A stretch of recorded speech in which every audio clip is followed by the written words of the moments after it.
আসসালামু আলাইকুম ওয়া রাহমাতুল্লাহি ওয়া বারাকাতুহু।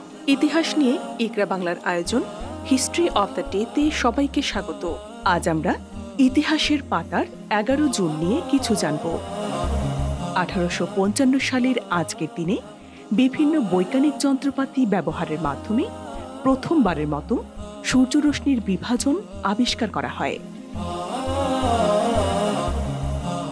১৯৬৩ সালের এই দিনে রাজা পলের ব্রিটেনের রাষ্ট্রীয় সফরের প্রতিবাদে গ্রিসের প্রধানমন্ত্রী কনস্টান্টিন কারমানসিস পদত্যাগ করেন।